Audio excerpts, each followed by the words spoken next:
Hello everyone, welcome to magnet brains.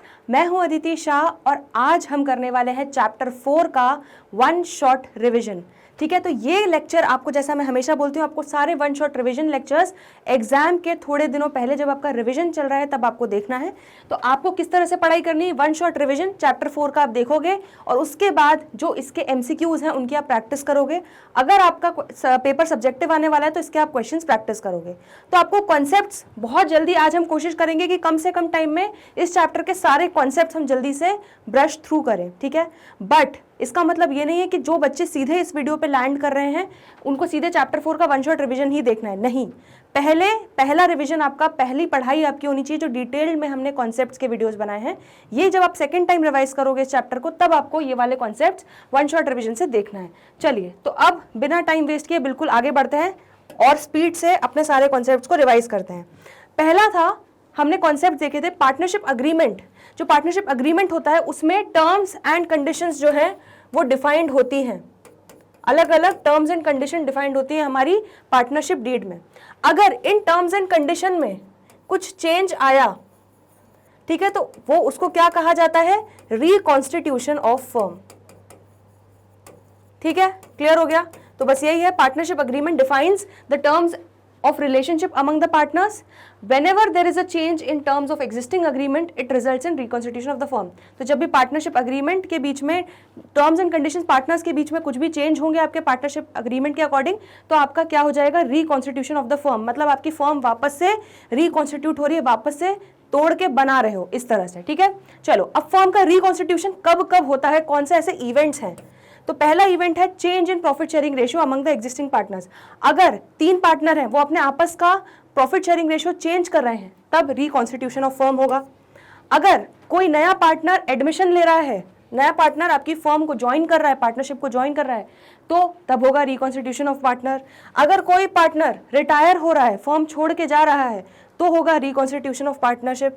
ठीक है, next, death of partner. अगर कोई पार्टनर की डेथ हो गई है तब भी होगा आपका क्या, रिकॉन्स्टिट्यूशन। और अमेलगमेशन ऑफ 2 और मोर पार्टनरशिप फर्म, अगर 2 या 2 से अधिक पार्टनरशिप फर्म का अमेलगमेशन हो रहा है, ठीक है, तो तब भी आपका क्या होगा, reconstitution of the firm. Clear हो गया? तो रिकॉन्स्टिट्यूट कब कब होगी फर्म, किन किन इवेंट्स में, ये आपने देख लिया। Next, reconstitution of a firm always leads to change in profit sharing ratio. ये बहुत इंपॉर्टेंट है। तो जब भी इन किसी भी कारण से, किसी भी सिचुएशन में, जब भी आपका रिकॉन्स्टिट्यूशन ऑफ फर्म हो रहा है, चाहे एडमिशन हो, रिटायरमेंट हो, डेथ हो, अमेलगमेशन हो या change in profit sharing ratio हो, आपका क्या होगा, आपका प्रॉफिट शेयरिंग रेशियो तो चेंज होगा ही। क्लियर है? क्योंकि या तो कोई नया पार्टनर आएगा तो सबके प्रॉफिट शेयरिंग रेशियो चेंज हो जाएंगे, रिटायरमेंट होगा, डेथ होगा, अमेलगमेशन होगा, सब केसेस में आपका प्रॉफिट शेयरिंग रेशियो तो चेंज होगा ही होगा। चलिए, अब क्योंकि प्रॉफिट शेयरिंग रेशियो चेंज होता है, ठीक है, उसके कारण कुछ पार्टनर्स का प्रॉफिट शेयरिंग रेशियो कम हो जाता है, कुछ पार्टनर्स का प्रॉफिट शेयरिंग रेशियो बढ़ जाता है।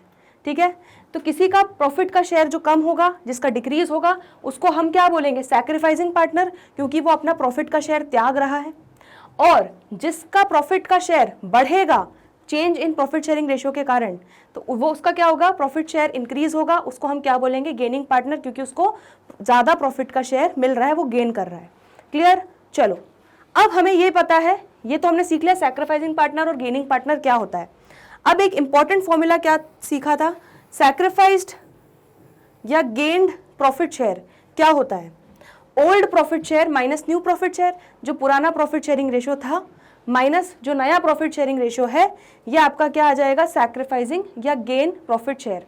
तो जब भी ये सॉल्व करने के बाद अगर आपका आंसर पॉजिटिव आ रहा है मतलब सैक्रिफाइस किया है, और अगर आंसर आपका नेगेटिव आ रहा है, ठीक है, तो मतलब उस पार्टनर ने गेन किया है, क्योंकि उसका new profit sharing is more than the old profit share.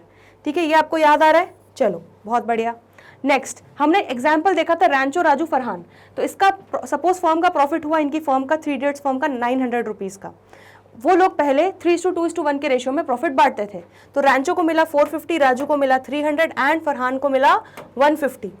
ठीक है, लेकिन उनका प्रॉफिट शेयरिंग रेशियो चेंज हो गया 1:1:1। तो तीनों को अब 300 रुपये मिला। तो यहाँ पर रैंचो को जहाँ 450 मिलता था, अब उसको न्यू प्रॉफिट शेयरिंग रेशियो के अकॉर्डिंग 300 ही मिलेगा, मतलब 150 रुपये उसको कम मिलेगा। तो उसने त्यागा 150 रुपये, तो वो सैक्रिफाइसिंग पार्टनर हो गया। ठीक है, राजू को 300 मिलता था, अभी भी 300 मिलेगा, तो उसको तो मतलब ही नहीं है, उसका जीरो रहेगा। फरहान को 150 मिलता था, बट अब उसको 300 मिलेगा, मतलब ज़्यादा मिलेगा, इंक्रीज होगा उसका प्रॉफिट शेयर, तो मतलब 150 रुपीज़ से वो क्या हो जाएगा, आपका गेनिंग पार्टनर। क्लियर हो गया इतना। नेक्स्ट टॉपिक है हमारा अकाउंटिंग फॉर गुडविल। तो गुडविल का बेसिकली हम लोगों को पता है क्या, कि गुडविल का वैल्यूएशन हमेशा किया जाता है जब भी रिकॉन्स्टिट्यूशन ऑफ फर्म होता है, और जब भी change in profit sharing ratio होगा तो रिकॉन्स्टिट्यूशन ऑफ फर्म तो होगा ही होगा, है ना, दोनों वाइस वर्सा वैसा होता है। तो अब गुडविल हम दो तरह की पढ़ चुके हैं प्रीवियस चैप्टर में, गुडविल चैप्टर में। ठीक है, एक गुडविल होती है जो हमारी बैलेंस शीट में नहीं दिखती, क्यों, क्योंकि मेहनत का कोई मोल नहीं होता, वो हमारी होती है सेल्फ जनरेटेड गुडविल। ठीक है, दूसरी गुडविल होती है जो हमारी बैलेंस शीट में अपेयर हो रही होती है असेट साइड में। ठीक है, वो कौन सी होती है, एग्जिस्टिंग गुडविल, या उसको आप क्या कह सकते हो, परचेज्ड गुडविल। ठीक है, जो हमने खरीदी है। अब यहां पर इन दोनों केसेस में किस तरह से अकाउंटिंग होगी वो देख लेते हैं। पहला केस है हमारा सेल्फ जनरेटेड गुडविल। तो सेल्फ जनरेटेड गुडविल में हमने देखा है कि आपको एंट्री करनी होगी, जर्नल एंट्री पास करनी होगी, गेनिंग पार्टनर्स कैपिटल अकाउंट और current account debit to sacrificing partners capital और करंट अकाउंट। और ऐसा क्यों होता है, क्योंकि जब प्रॉफिट शेयरिंग रेशियो चेंज होता है, ठीक है, तो गेनिंग पार्टनर जो है वो एक तरह से क्या करेगा, कंपनसेट करेगा सैक्रिफाइसिंग पार्टनर को शेयर ऑफ गुडविल। क्यों करेगा ऐसा, क्योंकि जो सैक्रिफाइसिंग पार्टनर है वो एक तरह से अपने प्रॉफिट का हिस्सा, प्रॉफिट का शेयर जो है वो सैक्रिफाइस कर रहा है, तो गेनिंग पार्टनर से वो गुडविल का प्रपोर्शनेट शेयर जो है, जितना वो सैक्रिफाइस कर रहा है, वो उससे कंपनसेशन लेगा, कंपनसेशन मांगेगा। तो इसलिए क्या होता है, यहाँ पे हम गेनिंग पार्टनर को क्या करते हैं, डेबिट, उससे पैसा लेंगे, और सैक्रिफाइसिंग पार्टनर को क्रेडिट करते हैं, उसको पैसा देंगे। क्लियर हो गई इतनी बात। अब एग्जाम्पल देखा था हमने, जैसे 50,000 की हमारी गुडविल है, और ए ने गेन किया 1/10 शेयर और बी ने सैक्रिफाइस किया 1/10। ठीक है, तो यहाँ पर 50,000 इंटू 1/10 कितना हो जाएगा, 5,000। तो 5,000 रुपीज़ का शेयर जो है, 5,000 रुपीज़ गेनिंग पार्टनर किसको देगा, सैक्रिफाइसिंग पार्टनर को। तो हम एंट्री क्या कर देंगे, gaining partners capital debit 5,000 to sacrificing partner capital account 5,000। Clear हो गया ये। दूसरा, goodwill appearing in balance sheet. अगर गुडविल अपियर हो रही है बैलेंस शीट में असेट साइड में, ठीक है, तो इसका क्या होगा, डेबिट बैलेंस। इसको हम क्या करेंगे, राइट ऑफ, इसको हम मारेंगे। तो क्या करेंगे, इसको राइट ऑफ करने के लिए डेबिट बैलेंस था, इसको मारने के लिए क्या करेंगे, क्रेडिट। और पार्टनर्स के कैपिटल अकाउंट डेबिट कर देंगे। ठीक है, बेसिकली गुडविल बाकी पार्टनर्स में हम बांट रहे हैं एक तरीके से, जो एग्जिस्टिंग गुडविल है, तो किस रेशियो में बांटेंगे, ओल्ड रेशियो में बांटेंगे। क्लियर हो गया इतना। तो ये हमारे अकाउंटिंग फॉर गुडविल का ट्रीटमेंट था। एक था एग्जिस्टिंग, जब हमारा सेल्फ जनरेटेड गुडविल है तब एंट्री क्या करोगे, gaining partner capital account debit to sacrificing partner. आपको क्वेश्चन में जनरली कितना वैल्यूएशन है वो दिया रहेगा, लेकिन हो सकता है कुछ क्वेश्चंस में आपको कैलकुलेट करने के लिए भी बोले, तो गुडविल निकालना तो हम सीख चुके हैं अच्छे से। चलिए, और दूसरा केस है जब आपको गुडविल ऑलरेडी बैलेंस शीट में दिखेगी, तब आप गुडविल को क्या करोगे, राइट ऑफ। तो आप एंट्री क्या कर दोगे, पार्टनर्स कैपिटल अकाउंट डेबिट, सबको ओल्ड रेशियो में गुडविल बांट दोगे, तो गुडविल को कर दोगे credit. Next, accounting for goodwill देखने के बाद अब देखते हैं अकाउंटिंग ऑफ अक्यूमुलेटेड लॉसेज या फिक्टिशियस असेट। तो हमने देखा था कि हमारे कुछ कचरा आइटम्स होते हैं बैलेंस शीट में जो असेट साइड पर दिखते हैं, जिनका क्या होता है, इनका होता है डेबिट बैलेंस। ठीक है, क्या क्या होता है वो, advertisement expense account, deferred revenue expenditure account, preliminary expenses, PNL account debit and fictitious assets. ठीक है, इन सबको मैंने बहुत डिटेल में आपको डिटेल्ड कॉन्सेप्ट वीडियो में समझाया था। ठीक है, अभी सिर्फ मैं आपको जल्दी से रिवाइज करवा रही हूँ। ये सारे आपको डेबिट साइड पे असेट्स में दिखते हैं। तो यहाँ पर हमारे पास क्या चॉइस होती है, पार्टनर्स के पास दो चॉइसेस होती है। या तो पार्टनर्स का मन होगा कि चलो जो कचरा दिख रहा है बैलेंस शीट में उसको हम राइट ऑफ कर देंगे। ठीक है, दूसरा ऑप्शन क्या, पार्टनर्स चूज करेंगे कि जो कचरा आइटम दिख रहा है उसको दिखने दो, हमें मतलब नहीं है, हम सफाई नहीं करेंगे। ठीक है, तो पहला ऑप्शन है, तो हम अगर पार्टनर्स डिसाइड करते हैं कि उनको राइट ऑफ करना है ये लॉसेज, उनको ये कचरे को बैलेंस शीट से हटाना है, ठीक है, और उनको नहीं दिखाना है, इनको अपनी बुक्स में, अपनी बुक्स को साफ करना है, तो क्या एंट्री करेंगे, partners capital account debit to accumulated losses. क्यों, क्योंकि यहाँ पर इनका डेबिट बैलेंस है, इनको मारने के लिए हमें क्या करना पड़ेगा, क्रेडिट। और पार्टनर्स की कैपिटल अकाउंट से पूरा एडजस्टमेंट होगा, तो सारे पार्टनर्स का कैपिटल अकाउंट होंगे डेबिट, किस रेशियो में, ओल्ड रेशियो में। क्लियर हो गया। सेकेंड केस था जब पार्टनर्स को ये था कि भाई हम लोग ये कचरा जो है दिखने दो, हमें मतलब नहीं है, हम तो आपस में जो भी है एडजस्टमेंट कर देंगे। ठीक है, तो when partners do not want to write off the losses और they want to show the losses as it is, वो चाह रहे हैं बैलेंस शीट में जैसा दिख रहा है दिखने दो, तो अब इस केस में क्या होगा, इनको हम अपने एंट्रीज में नहीं ले सकते, तो पार्टनर्स आपस में क्या एडजस्टमेंट करेंगे, क्योंकि लॉसेज है, तो यहाँ पर उल्टी एंट्री हो जाएगी, sacrificing partners capital account debit to gaining partners capital account. ठीक है, लॉसेज के लिए बेसिकली सैक्रिफाइसिंग पार्टनर जो है वो गेनिंग पार्टनर्स को कंपनसेट कर रहे हैं। आया समझ में? तो being accumulated losses adjusted among partners, second में आप ये केस कर दोगे। अब अगर आपका क्वेश्चन साइलेंट है, ठीक है, तो अक्यूमुलेटेड लॉसेस या जो कचरे आइटम्स हैं उनको आपको राइट ऑफ करना ही है। अगर ये नहीं दिया है कि पार्टनर्स क्या चूज कर रहे हैं, क्लियर है, तब आप फर्स्ट केस हमेशा चूज करोगे कि पार्टनर्स को ये कचरा हटाना है। क्लियर? इसी तरह से दूसरा है, हमारे कुछ जैसे कचरा आइटम्स थे वैसे हमारे केक आइटम्स थे, PNL account, credit balance, general reserve, accumulated profits, contingency reserve, इन सब के क्या होते हैं? क्रेडिट बैलेंस होते हैं। ठीक है, तो अब पार्टनर्स दो चीजें करेंगे, या तो इस केक को खाएंगे या वो डाइट पे रहेंगे और केक को टच भी नहीं करेंगे। तो पहला ऑप्शन क्या है? जब पार्टनर्स इस केक को खाने का डिसाइड करेंगे तो partners wants to distribute the free reserves और अक्यूमुलेटेड प्रॉफिट्स, ये केक को डिस्ट्रीब्यूट करेंगे आपस में। तो क्रेडिट बैलेंस है इनका, मारने के लिए क्या करेंगे? इनको डेबिट। तो free reserve account, free reserve accumulated profits को अकाउंट को डेबिट करेंगे और पार्टनर्स कैपिटल में डिवाइड करेंगे, डिस्ट्रीब्यूट करने के लिए क्रेडिट कर देंगे सारे पार्टनर्स के कैपिटल अकाउंट। किस रेशियो में? वही सेम ओल्ड रेशियो में। और यहाँ नरेशन लिख देंगे being reserve distributed among partners. दूसरा केस, जब पार्टनर्स डाइट पे हैं और वो केक नहीं खाएंगे तो वो क्या होगा? Partners do not want to distribute reserves और accumulated profits, they will continue to appear in the books. अब ये बुक्स में दिखते रहेंगे, पार्टनर्स इसको आपस में डिस्ट्रीब्यूट नहीं करेंगे, तो वो आपस में एक एडजस्टमेंट एंट्री करेंगे। क्या एंट्री करेंगे? Gaining partners capital account debit to sacrificing partner. चलो तो जल्दी से इसको रिवाइज कर लेते हैं। अगर आपका लॉसेज या कचरा आइटम्स दिए हैं, तो अगर पहला केस पार्टनर्स इस कचरे को हटाते हैं तो एंट्री क्या हो जाएगी इसको राइट ऑफ करने की? Partners capital account debit to accumulated losses. Similarly जब यहाँ पे केक आइटम्स है, केक आइटम को अगर पार्टनर्स आपस में डिस्ट्रीब्यूट करेंगे तो एंट्री क्या हो जाएगी? Free reserve accumulated profit account debit to partners capital, और ये दोनों ओल्ड रेशियो में एंट्रीज होंगी। नेक्स्ट, अगर हमारा कचरा आइटम्स को पार्टनर्स बोलते हैं जो चल रहे हैं, कचरा दिख रहा है बैलेंस शीट में, दिखने दो, हम नहीं उसको हटाएंगे, तो आपस में वो क्या एंट्री करेंगे? Adjustment entry, sacrificing partner capital account debit to gaining partner capital account. इस दूसरे केस में जहां पे फ्री रिजर्व और accumulated profits that is cake items थे, अगर पार्टनर्स डिसाइड करते हैं कि हम डाइट पे हम केक नहीं खाएंगे, तो यहाँ पर वो आपस में एडजस्टमेंट क्या करेंगे? Gaining partners capital account debit to sacrificing, just opposite entry. यहाँ पे सैक्रिफाइसिंग टू गेनिंग है, यहाँ पे गेनिंग टू सैक्रिफाइसिंग है। क्लियर है इतना? अब केक और कचरा आइटम की अकाउंटिंग के बाद हम देखते हैं accounting of workman compensation reserve या फंड। तो क्या होता है वर्कमैन कंपनसेशन रिजर्व? हम लोग देख चुके हैं, कुछ नहीं, ये एक बल्कि गुल्लक मेंटेन करती है कंपनी, या ठीक है आपका जो भी फर्म है वो गुल्लक मेंटेन करता है, ताकि अगर कुछ भी प्रोडक्शन के दौरान कुछ एक्सीडेंट हो जाता है, कुछ दिक्कत हो जाती है और वर्कर्स हमारे जो इंजर्ड हो जाते हैं, तो उनके ट्रीटमेंट के लिए हमें उन्हें कंपनसेशन देना पड़ता है, तो वो कंपनसेशन हम इस गुल्लक में से ही प्रोवाइड करते हैं। तो ये गुल्लक और कुछ नहीं, ये हो जाता है आपका गुल्लक का नाम वर्कमैन कंपनसेशन फंड और रिजर्व। क्लियर है? तो ये रिजर्व या ये गुल्लक हमें बैलेंस शीट के लायबिलिटी साइड में दिखती है, क्योंकि अलग से हमने रिजर्व बना के रखा है। ठीक है, तो it is nothing but it is a reserve set aside out of firms profit. Firm के जो प्रॉफिट होते हैं उसमें से हम एक अलग से गुल्लक में पैसे डालते हैं, रिजर्व मेंटेन करके रखते हैं, ताकि टू मीट पॉसिबल लायबिलिटी और claim on account of compensation to employees if it arises because of an accident. कुछ भी एक्सीडेंट होने के कारण अगर एम्प्लॉइज को कुछ नुकसान पहुंचता है, वो इंजॉर्ड होते हैं, तो उनके ट्रीटमेंट का भुगतान जो है हम इस गुल्लक से के द्वारा करते हैं। क्लियर हो गया? अब एक एग्जाम्पल देख लेते हैं। A and B are equal partners, they change the ratio to 3:2। तो इक्वल पार्टनर्स थे, 1:1 के रेशियो में प्रॉफिट शेयर कर रहे थे, अब उनका रेशियो हो गया है 3:2। और बैलेंस शीट में क्या दिख रहा है कि वर्कमैन कंपनसेशन रिजर्व है 50,000, तो 50,000 की गुल्लक है वर्कमैन कंपनसेशन रिजर्व के नाम से। ठीक है, अब अलग अलग सिचुएशंस में क्या एंट्रीज होंगी वो देख लेते हैं। Accounting treatment under different situations. पहला केस है जब कोई क्लेम अराइज ही नहीं हुआ, कोई एक्सीडेंट ही नहीं हुआ, हमारी गुल्लक ईयर एंड तक वैसी की वैसी रही, कोई क्लेम अराइज नहीं हुआ, तो क्या करेंगे? एंड में जाके हम वो गुल्लक को फोड़ देंगे और जो पैसा आएगा वो पार्टनर्स में इक्वली, जो भी रेशियो है उनका ओल्ड रेशियो, उसमें बांट देंगे। ठीक है, यहाँ पर उनका ओल्ड रेशियो था इक्वल, तो उसमें बांट देंगे। क्लियर हो गया? तो यहाँ पर क्या होगा?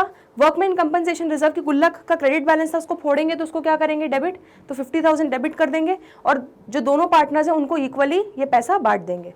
नेक्स्ट केस है वर्कमैन कंपनसेशन क्लेम अराइज हुआ 20,000 का, तो कुछ भी एक्सीडेंट हुआ और वर्कर्स ने क्लेम किया कि आपको हमें 20,000 रुपए देने पड़ेंगे, तो अब हमारी 50,000 की गुल्लक जो है इसको फोड़ेंगे, 50,000 रुपीज़ मिलेंगे, 20,000 हम दे देंगे वर्कर्स को उनका कंपनसेशन, और बचे हुए 30,000 रुपए जो है वो पार्टनर्स आपस में ओल्ड रेशियो में बांटकर खत्म करेंगे। चलो, तो यहाँ पे एंट्री क्या हो जाएगी? Workman compensation reserve account debit, गुल्लक फोड़ी 50,000 की, वर्कमैन कंपनसेशन क्लेम हमने दिया वर्कर्स को 20,000 रुपए, ठीक है, और दोनों पार्टनर्स को 30,000 रुपए इक्वली डिस्ट्रीब्यूट कर दिए। आया समझ में? Third case, workman compensation claim is more than the reserve. अब यहाँ पर क्या हुआ कि भाई क्लेम बड़ा एक्सीडेंट हो गया, मेजर एक्सीडेंट हो गया और यहाँ पे क्लेम 60,000 अराइज हो गया, लेकिन यहाँ पे हमारी गुल्लक में तो 50,000 ही है, तो पार्टनर्स रोने लगेंगे कि हमारी तो गुल्लक का पूरा पैसा जो है वो काम में ही नहीं आएगा, तो अब हमें और एक्स्ट्रा देना पड़ेगा। तो गुल्लक को फोड़ेंगे, 50,000 रुपीज़ यहाँ गुल्लक से देंगे और 10,000 का नुकसान होगा पार्टनर्स को। 10,000 का जो एक्स्ट्रा देना पड़ रहा है वो कहाँ से देंगे, रीवैल्यूएशन अकाउंट में हम उसको डेबिट करेंगे। आया समझ में? तो एक तरह से 10,000 का एक्स्ट्रा उनको देना पड़ रहा है, जो भी वो रीवैल्यूएशन अकाउंट से एडजस्ट होगा। तो टोटल आपको कितना क्लेम देना है, 60,000। तो टू वर्कमैन कंपनसेशन क्लेम या लाइबिलिटी भी इसको लिख सकते हो। आया समझ में? तीनों केसेस क्लियर हो गए। तो पहले केस में गुल्लक को जब कोई भी क्लेम नहीं था, गुल्लक को फोड़ा, पार्टनर्स में ओल्ड रेशियो में बांटा। दूसरे केस में 20,000 का क्लेम था, गुल्लक को फोड़ा, 20,000 का क्लेम वर्कर्स को दे दिया और बाकी बचा हुआ पार्टनर्स में बांट दिया ओल्ड रेशियो में। तीसरे में जब क्लेम ही बहुत ज़्यादा हो गया 60,000, तो गुल्लक को फोड़ा, 50,000 गुल्लक से दिया, 10,000 और एक्स्ट्रा देना पड़ा, वो रिवैल्यूएशन अकाउंट में डेबिट किया और टोटल हमने 60,000 का वर्कर्स को क्लेम दे दिया। क्लियर हो गया इतना? Next, in accounting of investment fluctuation reserve और फंड। तो अब इन्वेस्टमेंट के फ्लक्चुएशन को मीट करने के लिए हम एक और गुल्लक बनाते हैं, जिसको हम क्या बोलते हैं, इन्वेस्टमेंट फ्लक्चुएशन रिजर्व और फंड। तो investments are recorded at cost in the books. अब बुक्स में जब भी हम इन्वेस्टमेंट बैलेंस शीट में रिकॉर्ड करते हैं एसेट साइड पे, उसको हम एट कॉस्ट रिकॉर्ड करते हैं, लेकिन उस इन्वेस्टमेंट की मार्केट वैल्यू कॉस्ट के बराबर भी हो सकती है, कॉस्ट से कम भी हो सकती है, उससे ज़्यादा भी हो सकती है। ठीक है। Investment fluctuation reserve is a reserve set aside out of profits to meet fall in the market value of investment. इसलिए हम लोग ये गुल्लक बनाते हैं ताकि अगर मार्केट वैल्यू कॉस्ट से कम हो गई है, इन्वेस्टमेंट्स की वैल्यू में अगर कोई गिरावट आ रहा है, तो उस गिरावट को कंपनसेट करने के लिए हम ये गुल्लक बनाते हैं। तो अब एग्जाम्पल देख लेते हैं। यहाँ पे A and B are equal partners, they change the ratio to 3:2। ठीक है, ये सेम टाइप का है, बट अब यहाँ पे हमारी गुल्लक चेंज हो गई। इन्वेस्टमेंट फ्लक्चुएशन रिजर्व की गुल्लक है 50,000। ठीक है, तो 50,000 रुपये हमने अलग से गुल्लक में रख लिए कि भाई हमारे अगर इन्वेस्टमेंट की वैल्यू में गिरावट आई तो हम इस गुल्लक से कंपनसेशन कर देंगे। इन्वेस्टमेंट्स की कॉस्ट कितनी है, 5 लाख, जो हमारी बैलेंस शीट में दिख रही है। अब अलग अलग केसेस हैं, अकाउंटिंग ट्रीटमेंट क्या होगा। केस 1, जब मार्केट वैल्यू और बुक वैल्यू बराबर है, तो जब मार्केट वैल्यू में कोई चेंज नहीं है, जितना बुक वैल्यू उतना मार्केट वैल्यू, तो कोई दिक्कत ही नहीं है, गुल्लक का यूज ही नहीं आएगा। तो फिर क्या होगा, ईयर एंड पे इन्वेस्टमेंट फ्लक्चुएशन रिजर्व की मटकी को फोड़ेंगे, गुल्लक को फोड़ेंगे और क्या करेंगे, पार्टनर्स में वही सेम ओल्ड रेशियो में बांट देंगे, जैसे वर्कमैन कंपनसेशन रिजर्व को कर रहे थे वैसे ही। तो यहाँ पे आपका एंट्री हो जाएगी IFR account debit to A's capital to B's capital. Clear हो गया। नेक्स्ट, जब मार्केट वैल्यू आपकी कम हो गई है, ठीक है, बुक वैल्यू से, तो हमारी बुक वैल्यू थी 5 लाख, अब मार्केट वैल्यू गिर गई है 4,80,000 से, तो क्या करोगे, गुल्लक को फोड़ोगे। गुल्लक को फोड़ा, कितना निकला, 50,000। उसमें से 20,000 की गिरावट आई वैल्यू में, ठीक है, 20,000 का फॉल आया, वो हम इन्वेस्टमेंट्स के लिए कंपनसेट करेंगे। तो आपकी इन्वेस्टमेंट्स को क्या करोगे, क्रेडिट करोगे, और अब बचा हुआ 30,000 इन दोनों पार्टनर्स में इक्वली बांट दोगे। ठीक है। तीसरा केस, जब market value is less than book value और बहुत ज़्यादा ही गिर गई, सपोज हमारी मार्केट वैल्यू गिर गई 4,20,000 हो गई, तो टोटल कितना, 80,000 की गिरावट आ गई, लेकिन हमारी गुल्लक में हमने कितना फंड अलग से रखा है इस गिरावट को मीट करने के लिए, सिर्फ 50,000। तो गुल्लक को फोड़ेंगे 50,000, और जो एक्स्ट्रा देना पड़ रहा है, एक्स्ट्रा नुकसान जो भुगतना पड़ रहा है 30,000 का, उसको हम कहाँ पे डेबिट करेंगे, रीवैल्यूएशन अकाउंट। बिल्कुल वर्कमैन कंपनसेशन जैसा ही है। आया समझ में। और क्रेडिट क्या कर देंगे यहाँ पे, टू इन्वेस्टमेंट्स, क्योंकि इन्वेस्टमेंट्स की वैल्यू 80,000 से गिर गई, इसलिए एसेट्स को हम क्रेडिट करेंगे। आया समझ में। जब भी एसेट्स गिरते हैं तो क्रेडिट करते हैं। केस 4, जब मार्केट वैल्यू ज़्यादा है, तो 5 लाख की बुक वैल्यू थी, मार्केट वैल्यू ज़्यादा ही निकल गई, तो भैया यहाँ पे तो पार्टनर्स नाचेंगे। वो क्या करेंगे, मटकी को फोड़ेंगे, गुल्लक को फोड़ेंगे आपस में उनका, क्योंकि गुल्लक का कुछ यूज़ ही नहीं बचा, तो उसको आपस में डिस्ट्रीब्यूट कर लेंगे ओल्ड रेशियो में। और उसके बाद इन्वेस्टमेंट्स की वैल्यू को बढ़ाना पड़ेगा, क्योंकि अब वो कितना हो गया है, 5 लाख से 5,30,000 हो गया है। तो असेट की जब वैल्यू बढ़ती है तो असेट को क्या करते हैं, डेबिट। तो इन्वेस्टमेंट्स अकाउंट को डेबिट करेंगे कितने से, 30,000 से, और उसका एडजस्टमेंट, वो फायदा को हम कहाँ लिखेंगे, रीवैल्यूएशन में। तो जिस तरह से नुकसान को भी रीवैल्यूएशन में लिखते हैं, उस तरह से हम फायदे को भी रीवैल्यूएशन में लिखते हैं। आया समझ में। तो वर्कमैन कंपनसेशन और इन्वेस्टमेंट फ्लक्चुएशन का फंडा समझ में आया। चलिए लास्ट टॉपिक देख लेते हैं, revaluation of assets and liabilities.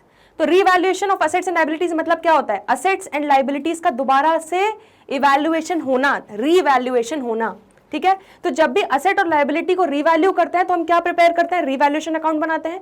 Revaluation account को हम क्या बोलते हैं, दूसरा नाम दे सकते हैं PNL adjustment account. It is similar just as same भाई है हमारा पीएनएल अकाउंट का, दैट मीन्स ये भी नॉमिनल अकाउंट है। ठीक है। तो नॉमिनल अकाउंट में क्या होता है, debit all the expenses and losses, तो सारे नुकसान को डेबिट करेंगे, and credit all the income and gain, तो सारे फायदे को हम क्रेडिट करेंगे।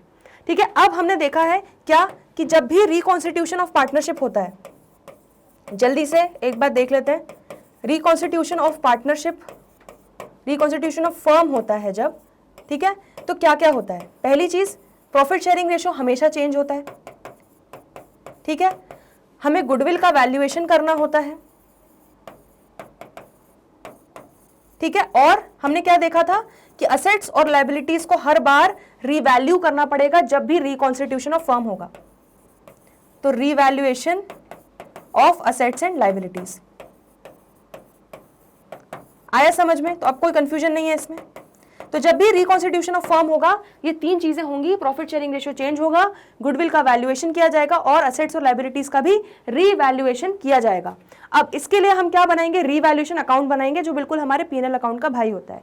चलो, तो अब इसका मतलब क्या है, रीवैल्यूएशन, नाम में ही आंसर छुपा है, दोबारा वैल्यू करना। तो यहां पर अगर असेट्स की वैल्यू गिरती है, ठीक है, तो असेट्स में गिरावट आई, वो हमारा नुकसान है, हमारे लिए नुकसानदायक है, तो इसको हम क्या करेंगे, डेबिट। वहीं पर अगर असेट्स की वैल्यू बढ़ रही है तो वो हमारा फायदा है, उसको कर देंगे क्रेडिट।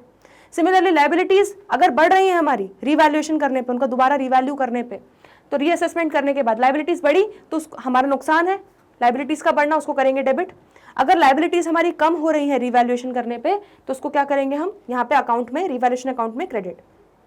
अगर कोई हमें अनरिकॉर्डेड या न्यू फाउंड लायबिलिटीज मिली जो हमने रिकॉर्ड नहीं की थी, ठीक है, तो हम क्या करेंगे उसको डेबिट। क्यों, क्योंकि हमारी लायबिलिटीज बढ़ रही हैं। ठीक है।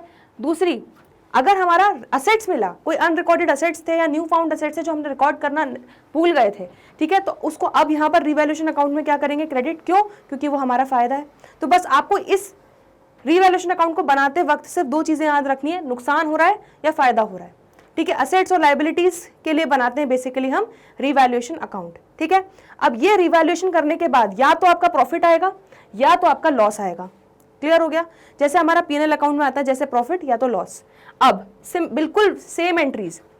पहला केस, अगर पार्टनर्स डिसाइड करते हैं show the effect of revaluation in the balance sheet, that is revised figures will appear in the balance sheet. तो पहले केस में क्या हो रहा है, अगर पार्टनर्स डिसाइड कर रहे हैं कि हमारी जो ओल्ड बैलेंस शीट है, ठीक है, अब उसकी जगह हम बनाएंगे new balance sheet, revised balance sheet, जिसमें सारे फिगर जो हैं वो रीवैल्यूड होंगे, जो नए उनके वैल्यूज हैं उस पर सारे एसेट्स और लायबिलिटीज को हम रिकॉर्ड करेंगे। तो केस 1 ये है। तो इसमें क्या होगा, इस केस में क्या एंट्रीज होगी, अगर आपका रीवैल्यूएशन अकाउंट बनाने के बाद प्रॉफिट आया है तो पार्टनर्स क्या करेंगे, बिल्कुल जैसे पीएनएल अकाउंट से प्रॉफिट डिस्ट्रीब्यूट करते थे वैसे रीवैल्यूएशन अकाउंट डेबिट हो जाएगा टू पार्टनर्स कैपिटल। तो पार्टनर्स को प्रॉफिट मिलेगा और रीवैल्यूएशन अकाउंट में प्रॉफिट का क्रेडिट बैलेंस है तो उसको मारने के लिए क्या करेंगे, डेबिट। और किस रेशियो में मिलेगा, ओल्ड रेशियो में मिलेगा। ठीक है। यहाँ पर अगर लॉस आया यहाँ पर आपका रीवैल्यूएशन अकाउंट में, तो यहाँ पर एंट्री क्या हो जाएगी, बिल्कुल जैसे लॉस बांटते थे पीएनएल अकाउंट में, तो पार्टनर्स कैपिटल अकाउंट डेबिट हो जाएंगे, वो लॉस को भुगतेंगे और रीवैल्यूएशन अकाउंट आपका क्या, क्रेडिट हो जाएगा। तो पार्टनर्स कैपिटल अकाउंट यहाँ पे किस रेशियो में होगा, ओल्ड रेशियो में ही सारे डेबिट होंगे। ठीक है। तो अगर क्वेश्चन साइलेंट है तो आप केस 1 ही फॉलो करोगे। ठीक है। केस 2 क्या है, जब पार्टनर्स डिसाइड करते हैं not to show effect of revaluation in the balance sheet, that is old values will continue to appear. अब सेकंड केस ये हो सकता है कि पार्टनर्स बोले अरे जो चल रहा है चलने दो, जो हमारी ओल्ड बैलेंस शीट है, जो फिगर्स चल रहे हैं उसमें असेट्स लायबिलिटीज के वही चलने दो, हम रीवैल्यूएशन अकाउंट वगैरह नहीं बना रहे। ठीक है। तो इस केस में क्या होगा, यहां पर पार्टनर्स आपस में एडजस्ट करेंगे।